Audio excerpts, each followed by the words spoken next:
Hi all welcome back to my channel. ಎಲ್ಲರೂ ಹೇಗಿದ್ದೀರಾ? Hope ಎಲ್ಲರೂ ಚೆನ್ನಾಗಿದ್ದೀರಾ ಅನ್ಕೋತೀನಿ. ಇದು ಸೋಮವಾರದ ವ್ಲಾಗು. ನಾನು ಹಬ್ಬದ ದಿನ ವ್ಲಾಗ್ ಏನೂ ಮಾಡಿಲ್ಲ, ಯಾಕೆಂದರೆ ಕೆಲಸನೇ ಜಾಸ್ತಿ ಇತ್ತು. ಅಡುಗೆ ಪೂಜೆ ಮಾಡಬೇಕಿತ್ತು, ಮತ್ತು ಮಕ್ಕಳು ಎಲ್ಲ ನೋಡಿಕೊಂಡು ಅದ್ರ ಕೆಲಸ ಜಾಸ್ತಿ ಇತ್ತಲ್ಲ ಅಂದ್ಬಿಟ್ಟು ವ್ಲಾಗ್ ಏನೂ ಮಾಡ್ಕೊಳ್ಳೋಕೆ ಹೋಗಿಲ್ಲ. ಇದು ಸೋಮವಾರದ ವ್ಲಾಗು. ಬೆಳಗ್ಗೆನೇ ಎದ್ದು ಇನ್ನು ಹಬ್ಬಕ್ಕೆ ಎಷ್ಟು ಕ್ಲೀನ್ ಮಾಡ್ಕೊಂಡಿರ್ತೀವೋ ಹಬ್ಬ ಆದಮೇಲೂ ಪಾತ್ರೆ ತೊಳೆಯೋದು ಅದು ಇದು ಎಲ್ಲ ಇದ್ದೇ ಇರುತ್ತೆ. ಎಲ್ಲನೂ ಮಾಡಿಕೊಂಡು ಟಿಫನ್ ಮಾಡ್ಕೊಡೋಣ ಅಂತ ಬಂದಿದ್ದೀನಿ. ಇನ್ನೂ ಒಬ್ಬಟ್ಟಿನ ಸಾಂಬಾರೆಲ್ಲ ಇತ್ತು. ನನ್ನ ಹಸ್ಬೆಂಡು ಬೆಳಗ್ಗೆನೇ ಅನ್ನ ಏನು ತಿನ್ನೋಕ್ಕಾಗಲ್ಲ, ಮಧ್ಯಾಹ್ನ ತಿನ್ಕೋತೀನಿ, ಇವಾಗ ಏನಾದರೂ ಟಿಫನ್ ಮಾಡಿಬಿಡು ಅಂತ ಅಂದರು. ಅದಕ್ಕೆ ಇವಾಗ ಟಿಫನ್ ಮಾಡೋಣ ಅಂತ ಬಂದಿದ್ದೀನಿ. ಈ ಹಬ್ಬದ ಟೈಮಲ್ಲಿ ಏನಾದರೂ ಫಂಕ್ಷನ್ ಮಾಡಿದಾಗ ಈ ಟೈಮಲ್ಲಿ ನೆನಪಾಗ್ಬಿಡುತ್ತೆ. ಅಯ್ಯೋ, ನಮಗೂ ನಮ್ಮ ಅತ್ತೆ ಇರಬೇಕಿತ್ತು, ಇದ್ದಿದ್ರೆ ಚೆನ್ನಾಗಿರ್ತಿತ್ತು. ತುಂಬ ಜನ ಹೆಣ್ಮಕ್ಳು ಮೈಂಡಲ್ಲಿ ಯಾವ ಥರ ಅಂತಂದರೆ ಮದುವೆಗಿಂತ ಮುಂಚೆ ಅತ್ತೆ ಸೊಸೆ ಇದ್ದರೆ ತುಂಬಾ ಜಗಳ ಆಡ್ತಾರೆ. ನಮಗೆ ಅತ್ತೆ ಇಲ್ಲದೆ ಹೋದದ ಮನೆಗೆ ಮದುವೆ ಆಗಬೇಕು, ಈ ಥರ ಎಲ್ಲ ಮೈಂಡ್ ಇರುತ್ತೆ, ಮೈಂಡ್ ಸೆಟ್ಟಲ್ಲಿ ಇರ್ತಾರೆ. ಅಂದರೆ ಅವಾಗ ಗೊತ್ತಿರಲ್ಲ ಹೆಂಗೆ ಏನು ಮದುವೆ ಆದಮೇಲೆ ಅಂತ ಗೊತ್ತಿರಲ್ಲ. ಎಲ್ಲರೂ ಜಗಳಾಡ್ತಾರೆ ಅಂತ ಹೇಳೋಕ್ಕಾಗೋದಿಲ್ಲ. ತುಂಬ ಚೆನ್ನಾಗಿರೋರು ಇರ್ತಾರೆ, ತುಂಬ ಅರ್ಥ ಮಾಡಿಕೊಂಡು ತಾಯಿ ಮಗಳು ರೀತಿ ಪ್ರೀತಿ ಮಾಡೋರು ಇರ್ತಾರೆ. ಎಲ್ಲೋ ಒಬ್ಬೊಬ್ಬರು ಅರ್ಥ ಮಾಡ್ಕೊಳ್ತಾನೆ ಇದರಲ್ಲಿ ಜಗಳ ಆಡ್ಕೊಂಡಿರೋರು ಇರ್ತಾರೆ. ಮದುವೆ ಅದು ಹೊಸದ್ರಲ್ಲಿ ಅಷ್ಟು ಗೊತ್ತಾಗೋದಿಲ್ಲ, ಯಾಕೆಂದರೆ ಇಬ್ಬರೇ ಇರ್ತಾರೆ, ಗಂಡ ಹೆಂಡ್ತಿ ಇಬ್ಬರೇ ಇರ್ತೀವಿ, ಅಷ್ಟು ನೆನಪಿಗೆ ಬರೋದಿಲ್ಲ. ಆ ಮಕ್ಕಳಾದ್ಮೇಲಂತೂ ತುಂಬಾ ನೆನಪಿಗೆ ಬರ್ತಿರ್ತಾರೆ. ಇವಾಗ ಅಯ್ಯೋ ನಮ್ಮ ಅತ್ತೆ ಇದ್ದಿದ್ರೆ ನನ್ನ ಮೊಮ್ಮಕ್ಕಳು ನನ್ನ ಮೊಮ್ಮಗ ಅಂತ ಪ್ರೀತಿಯಿಂದ ಫೋನ್ ಮಾಡಿ ಕೇಳ್ತಿದ್ರೇನೋ, ಅಟ್ಲೀಸ್ಟ್ ಹೆಂಗಿದ್ದೀರಾ ಏನು ಅಂತ ಫೋನ್ ಮಾಡ್ತಿದ್ರೇನೋ. ಇವಾಗ ನಮಗೂ ಒಂದು ಧೈರ್ಯ ಇರ್ತಿತ್ತು, ನಮ್ಮ ಅತ್ತೆ ಇದ್ದಾರೆ, ನಮ್ಮ ಮಕ್ಕಳು ಎಲ್ಲರೂ ಹೋಗ್ತೀವಿ ಅಂತ ಅಂದರೂ ನನ್ನ ಮಕ್ಕಳು ನೋಡ್ಕೋತಾರೆ ಕಣಪ್ಪ, ನಾನಿಲ್ಲ ಅಂದರೂ ನಮ್ಮ ಅತ್ತೆ ಇದ್ದಾರೆ, ಚೆನ್ನಾಗಿ ನೋಡ್ಕೋತಾರೆ ಅನ್ನೋ ನಂಬಿಕೆ. ಅದು ನಿಜವಾಗ್ಲೂ ಇರೋರಿಗೆ ಗೊತ್ತಾಗೋದಿಲ್ಲ, ಇಲ್ಲದೆ ಹೋದವ್ರಿಗೆ ಆ ನೋವೇನು ಅದಿದೇನು ಅಂತ ಗೊತ್ತಾಗ್ಬಿಡುತ್ತೆ. ಇವಾಗ ಒಂದು ಹಬ್ಬ ಬರಲಿ, ಇವಾಗ ಏನಾದ್ರು ಒಂದು, ಈಗ ನಾವು ಯುಗಾದಿ ಹಬ್ಬದಲ್ಲಿ ಮತ್ತು ಪಕ್ಷನೇ ಗ್ರ್ಯಾಂಡಾಗಿ ಮಾಡೋದ್ರಿಂದ ಇವಾಗ ಒಂದು ಹಬ್ಬ ಬರಲಿ ಅಂದರೆ, ಹಬ್ಬ ಬಂದಾಗ ಅಟ್ಲೀಸ್ಟ್ ಫೋನ್ ಮಾಡಿ ನನ್ನ ಮಗ ಬರ್ತಾನೆ, ನನ್ನ ಸೊಸೆ ಬರ್ತಾಳೆ, ನನ್ನ ಮೊಮ್ಮಕ್ಕಳು ಬರ್ತಾರೆ ಅಂತ ಒಂದು ಫೋನ್ ಮಾಡಿ ಕರೀತಿದ್ರೇನೋ ಇದ್ದಿದ್ರೆ.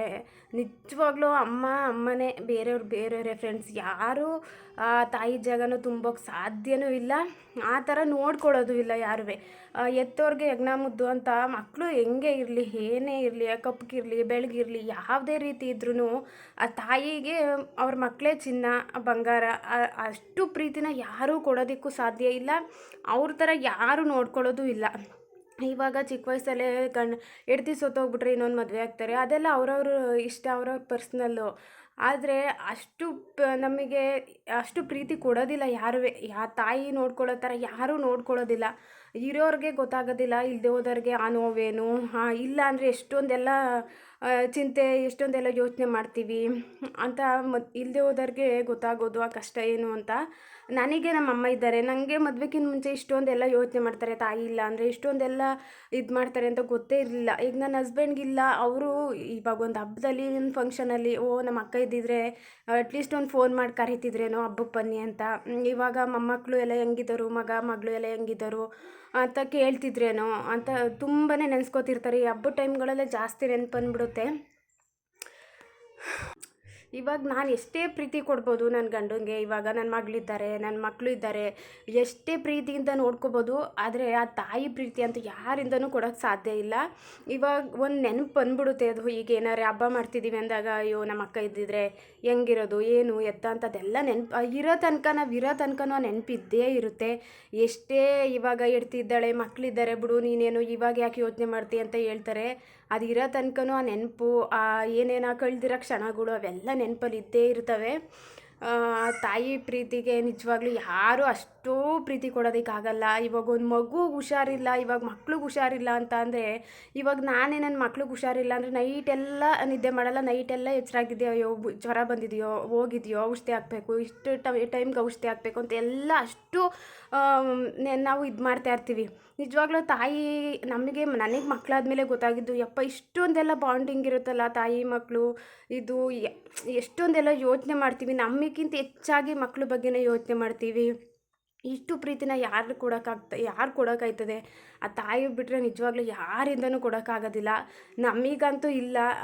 ಇಲ್ಲದೆ ಹೋದವ್ರಿಗೆ ನಿಜವಾಗ್ಲೂ ತುಂಬಾ ಯೋಚನೆ, ಅಯ್ಯೋ ಇರೋರು ನೋಡ್ಕೊಳ್ಳೋದೇ ಇಲ್ಲ ಸರಿಯಾಗಿ, ಜಗಳ ಆಡ್ತಿರ್ತಾರೆ. ಇವಾಗ ಅತ್ತೆ ಸೊಸೆ ಎಷ್ಟೇ ಜಗಳ ಆಡಲಿ, ಏನೇ ಜಗಳ ಆಡಲಿ, ಅಯ್ಯೋ ನನ್ನ ಮಗ ನನ್ನ ಸೊಸೆ ಅಂತ ತುಂಬಾ ನೆನೆಸ್ಕೋತಿರ್ತಾರೆ, ತುಂಬಾ ಅಳ್ತಿರ್ತಾರೆ. ಈಗ ಇವಾಗ ನನ್ನ ಮಗ ಊಟ ಮಾಡಿದ್ನೋ, ಏನು ಮಾಡ್ಕೊಂಡ್ನೋ, ಯಾವ ಥರ ಇದ್ದಾನೋ, ಹೆಂಗಿದ್ದಾರೋ, ಅಟ್ಲೀಸ್ಟ್ ಒಂದು ಫೋನ್ ಮಾಡಾದರೂ ಕೇಳ್ತಿರ್ತಾರೆ ತಾಯಿ ಅಂತ ಇದ್ದರೆ.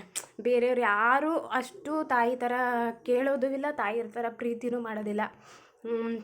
ಇದ್ದಾಗ ಗೊತ್ತಾಗೋದಿಲ್ಲ, ಇಲ್ಲದೆ ಹೋದಾಗಲೇ ನೋವೇನು ಅಂತ ಎಲ್ರಿಗೂ ಗೊತ್ತಾಗೋದು.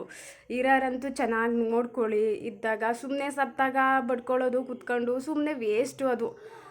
ಇರಾಗಂತೂ ನೋಡ್ಕೊಳ್ಳೋಕ್ಕಾಗಲಿಲ್ಲ, ಸತ್ತಾಗ ಬಡ್ಕೊಂಡ್ರೆ ಅದು ಏನಕ್ಕೂ ಪ್ರಯೋಜನವೂ ಬರಲ್ಲ. ನೋಡ್ಕೊಳ್ಳಿ ಅಂತ ಕೇಳ್ಕೊತೀನಿ. ಇವತ್ತಿನ ವ್ಲಾಗ್ ಇಲ್ಲಿಗೆ ಎಂಡ್ ಮಾಡ್ತಾ ಇರ್ತೀನಿ. Thank you for watching.